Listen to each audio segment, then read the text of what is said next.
우리는 매일 성경 본문에 따라서 신명기 말씀을 계속해서 보고 있습니다. 우리가 신명기를 전통적인 방식에 따라 읽게 된다면 구약의 율법으로만 이해하게 되고 자연스럽게 그 율법의 내용에만 집중하게 됩니다. 하지만 선교적으로 이 신명기를 읽게 된다면 보다 풍성한 이해를 얻을 수 있는 장점이 있습니다. 하나님의 거대한 선교라는 그 이야기 속에서 하나님께서 이스라엘에게 보내신 그 가나안 땅의 의미를 알 수 있게 되고, 그리고 그 땅에서의 이스라엘 민족의 소명, 그리고 허락해 주신 그 율법의 역할을 종합적으로 이해할 수 있습니다. 선교적 성경 해석가의 저자 중 한 명인 마크 글렌빌은 신명기를 다음과 같이 정의했습니다. 앞에 화면을 보시면 좋을 것 같습니다. 고대 이스라엘의 언약 현장이며 하나님의 백성으로서 그들 자신만이 아닌 그들의 이웃을 위해서 공동체적으로 변혁하기를 요청하는 책입니다. 선교를 하나님께서 만물, 모든 창조 세계와 화해를 이루는 이야기로 우리가 이해할 때 이스라엘이 어떤 특별한 존재이기 때문에 선택되었던 것이 아니라 이스라엘은 다른 민족들을 위해서 우선적으로 선택된 것을 알 수 있습니다. 그러므로 신명기는 고대 사회 속에서, 고대 세계와 그 상황 속에서 좋은 소식을 전하기 위해 씨름했던 하나님 백성의 선교 기록입니다. 하나님은 이 이스라엘을 가나안 민족들에게 직접 찾아가서 복음을 증거하는 방식을 택하지 않으셨습니다. 즉 우리가 하고 있는 전도 행위를 이들에게 명령하지 않았던 것입니다. 다만 민족들이 보는 앞에서 살아있는 전시 공동체로 형성하고자 하셨습니다. 고잉이 아니라 비잉을 통한 쇼잉의 모습이었습니다. 선교적 존재로 이스라엘을 만드시고 세상을 향해 대안적 공동체를 보여주시고자 하신 것입니다. 이것을 존재론적 선교라고 보통 이야기를 합니다. 그렇다면 이스라엘은 어떻게 대안적인 공동체가 될 수 있었을까요? 그것은 바로 주변 민족들의 우상 숭배와 완전히 분리되고 유일하신 하나님을 찬양하며 사는 것이었습니다. 그리고 그 가르침이 율법입니다. 레슬리 뉴비기는 이 율법에 대해서 다음과 같이 설명했습니다. 이스라엘은 주님의 동산 우상 숭배의 사막과 악의 혼돈한 가운데 깨끗함과 아름다움을 지닌 작은 오아시스였습니다. 그리고 이 동산을 보호하는 울타리는 율법이었습니다. 이스라엘은 가나안 지역, 그리고 가나안 민족들에게 유일한 안식처의 역할을 하고 생명수를 공급하는 오아시스의 역할로 그곳에 보냄받은 것입니다. 이어서 종교개혁자 칼빈은 율법에 대해서 다음과 같이 이야기했습니다. 모세를 비롯하여 모든 선지자들에게 율법이 주어진 것은 특별히 하나님과 사람 사이의 화목의 길을 가르치기 위한 것입니다. 요약하자면 십계명을 포함한 율법은 사람을 제한하거나 또 속박하기 위해 만든 법령이 아니었습니다. 하나님과 사람 사이의 화해를 담은 선교의 말씀이었습니다. 우리가 함께 읽은 신명기 6장 말씀은 이제 5장의 십계명이 전해진 이후에 이 말씀을 이스라엘 민족들이 어떻게 삶 속에서 구현하고 살아갈 수 있는지 그것에 가르치는 일종의 오리엔테이션과 같습니다. 그래서 우리는 핵심이 되는 4절과 5절의 말씀을 먼저 함께 읽고 오늘 본문을 함께 묵상해 보도록 하겠습니다. 우리가 4절과 5절 말씀을 함께 읽어보도록 하겠습니다. 시작. 이스라엘아 들으라. 뜻을 다하고 힘을 다하여 내 하나님 여호와를 사랑하라. 아멘. 이 고대 가나안 사회 속에서 4절과 5절 말씀은 굉장히 충격적인 선언으로 다가옵니다. 수많은 신들이 혼재되어 있는 마치 종교 박물관과 같은 이 가나안 세계 속에서 이들이 신을 섬기는 방식은 변덕스러운 신들의 그 기분을 맞추기 위해서 애쓰는 것이 이 가나안 민족들이 가지고 있었던 신관이었습니다. 그런데 이 땅 가운데 한 민족이 오더니 갑자기 유일한 신을 외치며 신과 사람 사이의 사랑을 이야기하는 겁니다. 그뿐 아니라 십계명은 하나님 사랑과 형제 사랑을 구분하지 않고 가르칩니다. 신을 섬기는 것과 사람을 섬기는 것이 다르지 않다라고 가르칩니다. 그리고 이 유일한 하나님께 사랑하는 그 방법을 표현하는 것이 그분이 주신 말씀을 전적으로 헌신하는 것이라 이야기합니다. 6장 5절 말씀을 함께 읽어볼까요? 시작. 너는 마음을 다하고 뜻을 다하고 힘을 다하여 내 하나님 여호와를 사랑하라. 또한 모세는 율법을 지키는 것이 단회적으로 또는 선택적으로 하는 것이 아니라고 말합니다. 그렇다면 율법은 언제 지켜야 될까요? 모든 시간과 모든 장소에 이루어질 일임을 가르치고 있습니다. 그것이 7절과 9절 말씀, 7절부터 9절에 나오는 말씀인데요. 이것도 함께 읽어보도록 하겠습니다. 시작. 내 자녀에게 부지런히 가르치며 집에 앉았을 때에든지 길을 갈 때에든지 누워 있을 때에든지 일어날 때에든지 이 말씀을 강론할 것이며 너는 또 그것을 내 손목에 매어 기호를 삼으며 내 미간에 붙여 표로 삼고 또 내 문설주와 바깥문에 기록할지니라. 아멘. 유일한 하나님을 사랑하며 이웃과 형제를 동일하게 사랑하고 그분의 말씀이 모든 시간과 모든 장소에 풍성히 가득하며 전적으로 그 말씀에 헌신하며 살아가는 것, 이것이 가나안 민족과 구별된 이스라엘의 존재론적 선교였습니다. 저는 이것을 조금 쉽게 하나님 이야기로 가득 찬 삶이라고 불러보려고 합니다. 24시간 365일 모든 공동체가 하나님 이야기로 가득 차 있는 그 삶, 하나님만을 사랑하는 삶을 우리가 그려본다면 얼마나 아름다운 공동체인지 우리는 놀라게 됩니다. 이렇게 어떤 유혹도 들어올 틈이 없는 이스라엘 공동체로 보이지만 모세는 10절부터 시작하여서 경고의 말씀을 전하고 있습니다. 크게 세 가지 위험을 다루고 있습니다. 먼저 첫 번째입니다. 풍요 때문에 하나님을 잊을 위험입니다. 6장 10절과 11절 말씀 우리가 함께 읽어보도록 하겠습니다. 시작. 내 하나님 여호와께서 내 조상 아브라함과 이삭과 야곱을 향하여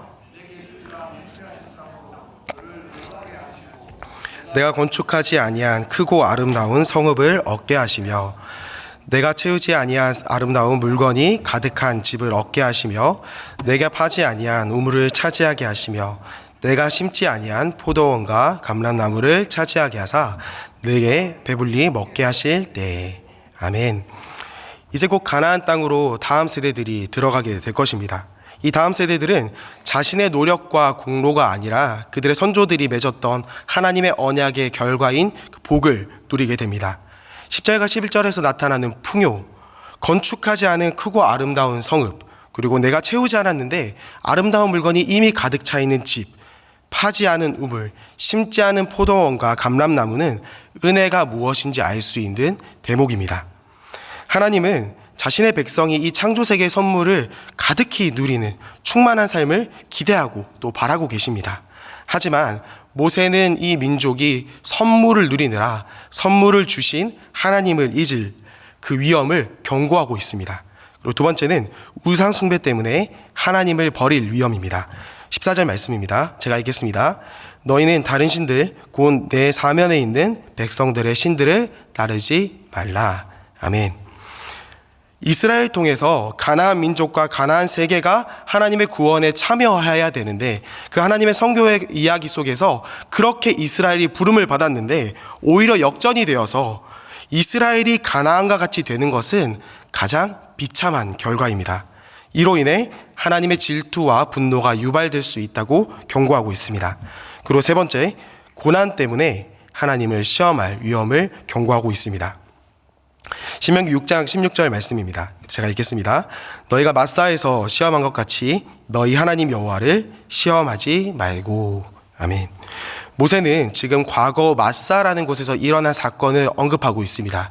출애굽기 17장 3절 말씀을 우리가 함께 읽어보도록 하겠습니다. 시작. 거기서 백성이 목이 말라 물을 찾으매 그들이 모세에게 대하여 원망하여 이르되 당신이 어찌하여 우리를 애굽에서 인도에 내어서 우리와 우리 자녀와 우리 가축이 목말라 죽게 하느냐. 아멘. 물이 없어 모세와 다투며 하나님을 시험한 백성들은 고난 중에 하나님께 도움을 구한 모습이 아니었습니다. 여기서 시험하다라는 단어는 유혹하다 이런 뜻이 아니라 사람들이 자신의 말대로 하는지 검증하다라는 뜻을 가지고 있습니다. 그래서 일종의 도발과 같은데 이 도발은 이런 의미와 같습니다. 우리를 인도했다고 말하는 하나님이 과연 자신이 한 약속을 지킬 수 있는 신인가? 이 신이 애굽과 이방 신들, 고대 가나안의 신들보다 정말로 유능한지 내가 확인해 보겠다. 우리가 확인해 보겠다라는 의미였습니다. 가나안 땅 가운데 보냄을 받은 이스라엘은 유일하고 전능한 하나님만을 의지해야 되는데 오히려 하나님을 판단하고 가나안 민족처럼 스스로 신을 선택할 수 있는 위치가 되어서는 안 된다고 지금 모세는 경고하고 있습니다. 이것을 경고하는 모세의 의도가 무엇이었을까요? 이 세 가지의 유혹을 대비하라는 뜻이었을까요? 이 세 가지 유혹은 공통적으로 하나님 이야기로 가득 찬 삶을 대표하는 우리가 아까 읽었던 6장 4절과 5절의 말씀을 벗어났기 때문에 생긴 결과입니다. 그래서 6장 4절과 5절 말씀을 우리가 한 번 더 크게 읽어보도록 하겠습니다. 시작. 이스라엘아 들으라. 우리 하나님 여호와는 유일한 여호와시니 너는 마음을 다하고 뜻을 다하고 여호와를 사랑하라. 아멘. 고대 세계 속에서 신을 잊는다는 것은 사실 불가능한 일이었습니다. 왜냐하면 종교는 가장 삶과 밀착되어 있는 것이었고 그래서 그 당시 무신론이라는 것은 존재하지 않았습니다. 이 맥락 속에서 여호와를 잊고 산다는 것은 하나님을 유일한 하나님으로 여기지 않는다는 말이고 결국 언약을 어기고 주신 말씀대로 살아가지 않고 사랑의 관계를 끊어버린 것을 의미합니다. 15절에서 이 우상 숭배에 대한 반응으로 하나님께서 자신을 질투하는 하나님이라고 표현합니다. 이 질투하신 하나님은 엘칸나라는 단어인데요. 이 엘은 하나님이고 이 칸나라는 단어는 평소에 이웃 간의 물건, 이웃이 더 잘 됐을 때 그런 탐심을 내거나 부러워할 때 사용하는 단어가 아닙니다. 결혼한 부부 사이에 독점적인 사랑의 관계, 그 관계가 깨어질 때 아쉬워하는 마음과 그리고 행동을 표현할 때 이 단어를 사용합니다. 네덜란드 개혁파 신학자인 요엄 다우만은 이 단어를 이렇게 설명했습니다. 자신을 타당하게 하시는 하나님, 자신의 권리를 차시시는 하나님이라고 설명했습니다. 이것은 이사야 42장 8절이 조금 더 밝히 설명해 줍니다. 한번 같이 읽어볼까요? 시작. 나는 여호와이니 이는 내 이름이라. 나는 내 영광을 다른 자에게 내 찬송을 우상에게 주지 아니하리라. 아멘. 하나님의 선교 속에서 이스라엘이 가나안 땅에서 행할 그 죄악들은 아주 큰 배반의 죄악입니다. 하지만 하나님께서는 스스로 그 권리를 찾으시는 분이시기에 우상들에게 마땅히 그 권리를 주지 않으십니다. 선교의 주도권은 사람에게 있는 것이 아니라 이스라엘에게 있는 것이 아니라 하나님께 있음을 우리가 반드시 기억해야 합니다. 그렇게 모세는 경고하며 기억하고 경외하며 그의 이름으로 맹세하며 명령과 증거와 규례를 삼가 지키라고 말합니다. 신을 숭배하는 이 이스라엘의 독특한 이해가 있습니다. 그것은 바로 배제입니다. 다른 것들을 모두 분리시키고 유일한 하나만을 남겨두는 것이 바로 배제인데요. 그 배제의 대상이 누구냐면 바로 유일하신 하나님입니다. 하나님만 바라보고 하나님의 행하신 일을 기억하고 하나님만을 경외하며 하나님 이야기로 가득 찬 삶을 살아갈 때 죄는 설 자리가 없습니다. 풍요와 우상 숭배와 고난이 하나님 이야기로 가득 찬 삶을 절대 위협할 수 없습니다. 본문을 묵상하는 가운데 저의 삶을 좀 돌아보게 되었습니다. 목사로서 설교와 교육하는 자리에서 하나님 이야기를 하는 일은 종종 있고 또 주기적으로 반복되는 일입니다. 하지만 일상의 자리에서 제가 하나님 이야기를 하는 경우는 사실 많지 않더라고요. 두 아이를 가르칠 때나 아내와 있는 시간이든 심지어 교사와 있는 일상의 편안한 시간 속에서도 하나님 이야기보다는 소소한 이야기, 또 힘들었던 이야기들을 보통 나눴던 것 같습니다. 사랑하는 성도 여러분들은 여러분의 일상의 삶에서 얼마나 하나님 이야기를 하고 계신가요? 물론 소소한 이야기, 되게 지극히 개인적인 이야기도 나눌 때가 필요합니다. 삶의 고단한 이야기도 나눌 때가 필요하죠. 하지만 여러분, 오늘 말씀을 받은 우리는 그 지극히 개인적인 그 소소하고 작은 이야기 속에서 일하시는 그곳에 계시는 하나님을 나눌 수 있기를 축복합니다. 또한 우리가 고난 중에 참 어렵고 괴로운 가운데 있는 그 이야기들 속에서 일하시는 하나님을 우리가 항상 나눌 수 있는 우리 사랑하는 삼일교회 성도들 되기를 축복합니다. 사랑하는 성도 여러분, 이제 우리는 모든 시간과 장소 그리고 대상과 열심까지 하나님 이야기로 가득 채우게 될 줄 믿습니다. 이제 20절 이하는 자녀들에게 이 율법의 의미를 가르칠 때의 방법을 알려주고 있습니다. 이 역시 하나님 이야기로 가득 찬 삶을 말하고 있습니다. 모세는 부모가 먼저 자녀에게 율법의 의미를 가르치는 상황을 제시한 것이 아니라 어느 날 갑자기 자녀가 와서 부모에게 율법의 의미를 물어봅니다. 신명기 6장 20절 말씀인데요. 한번 같이 읽어보겠습니다. 시작.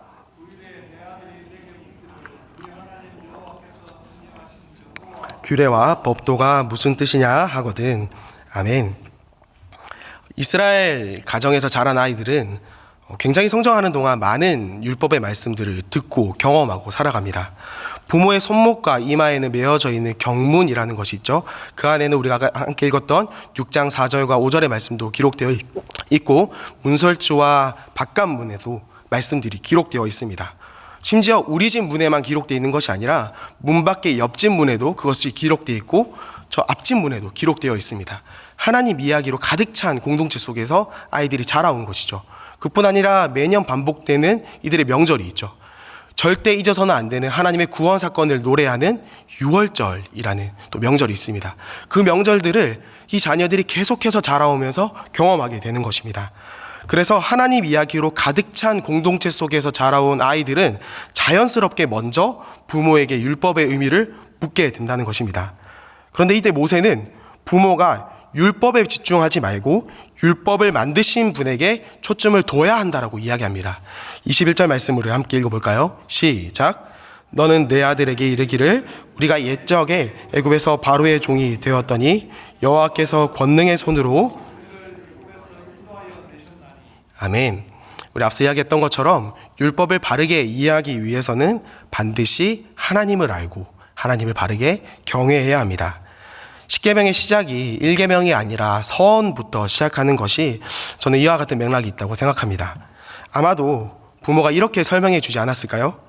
아들아, 딸아, 우리는 오랜 시간 동안 이집트의 노예였단다. 그런데 유일하신 하나님께서 우리를 그곳에서 이끌어내 주셨지. 오늘 우리가 누리고 있는 이 복들은 부모의 공로도 너의 노력으로 생긴 결과가 아니란다. 모두 하나님이 주신 복이란다. 그리고 우리는 유일한 하나님을 믿기 때문에 주변 민족과 다르게 살아야 된단다. 그 가르침이 바로 율법이란다. 그래서 이 율법도 우리에게 은혜란다. 저는 이렇게 가르쳤을 거라고 생각해 봤습니다. 그렇다면 구약과 달리 신약 이후를 살아가는 우리 다음 세대들이 어떻게 이 이야기들을 가르칠 수 있을까요? 신명기 6장 20절 이하의 말씀과 아주 유사한 방식으로 성경을 가르치는 신약의 본문이 있습니다. 에베소서 2장 말씀인데요. 시간상 에베소서 2장 1절과 7절부터 10절의 말씀을 우리가 함께 읽어보도록 하겠습니다. 먼저 에베소서 2장 1절의 말씀입니다. 시작. 그는 허물과 죄로 죽었던 너희를 살리셨도다. 7절입니다. 이는 그리스도 예수 안에서 우리에게 자비하심으로써 그 은혜의 지극히 풍성함을 여러 오는 세대에 나타내려 하심이라. 너희는 그 은혜에 의하여 믿음으로 말미암아 구원을 받았으니 이것은 너희에게서 난 것이 아니요 하나님의 선물이라. 행위에서 난 것이 아니니 이는 누구든지 자랑하지 못하게 함이라. 우리는 그가 만드신 바라 그리스도 예수 안에서 선한 일을 위하여 지으심을 받은 자니 이 일은 하나님이 전에 예비하사 우리로 그 가운데서 행하게 하려 하심이라. 아멘. 우리는 구약의 이스라엘보다 더 축복된 시대를 살아가고 있습니다. 그것은 바로 오늘 우리가 더 풍성한 예수 그리스도의 이야기를 우리 아이들에게 가르칠 수 있기 때문입니다. 예수님은 십자가의 죽으심으로 하나님과 세상을 화해시켜 주셨습니다. 그리고 시대의 새로운 대안 공동체로 교회를 세워주셨습니다. 예수님 이야기로 가득 찬 교회는 여러 세대 가운데 그 은혜의 지극히 풍성함을 경험하게 만들 줄 믿습니다. 그러나 꼭 기억해야 할 것이 있습니다. 다음 세대를 향한 책임은 그 아이의 부모에게만 있는 것이 아니라 우리 공동체가 반드시 함께 해야 될 그 책임을 지고 있다는 것입니다. 삼일교회 로비로부터 8층까지 예수님의 이야기로 가득 채워주시기를 부탁드립니다. 우리가 앉으나 서나 길을 걸을 때나 누우나 일어날 때나 예수님 이야기가 들리는 교회가 되었으면 좋겠습니다. 손목과 이마와 문설주와 바깥문에 적힌 말씀처럼 다음 세대들이 삼일교회 문으로 들어왔을 때 예수님 이야기를 마주할 수 있는 그런 교회가 되었으면 좋겠습니다. 그리고 우리 아이들이 말씀의 의미를 물을 때 그 말씀의 의미를 알려주기 이전에 예수님을 아낌없이 내어주시는 하나님의 이야기를 들려줬으면 좋겠습니다. 그래서 그렇게 배운 우리의 다음 세대들은 마침내 가나안의 오아시스와 같은 선교적 존재가 되리라 확신합니다. 설교를 하워드 패스킷이라는 신학자의 말로 맺어보려고 합니다. 제가 읽어보도록 하겠습니다. 선교는 1차적으로 가는 것이나 어떤 것을 하는 것이 아닙니다. 선교는 존재하는 것입니다. 뚜렷이 구별되는 백성으로 민족들 사이에서 대항문화적 공동체로 존재하는 것입니다. 이스라엘이 고대 가나안의 상황 속에 보내진 것처럼 저와 여러분, 우리는 일상의 자리로 오늘 보냄을 받습니다. 직장과 가정으로 지금 돌아가는 길, 그리고 그곳에서의 삶, 이 밖의 모든 상황이 선교지인 줄 믿습니다. 예수님 이야기로 가득 채워서 어둠 속에 잠자던 이들이 여러분의 이야기를 여러분의 삶의 모습을 통하여서 복음에 반응할 수 있기를 간절히 소망합니다. 오늘 우리에게 주신 말씀과 여러분들이 가지고 온 기도의 제목을 가지고 기도하신 후에 우리를 보내신 자리로 담대히 나아가도록 하겠습니다. 기도하겠습니다.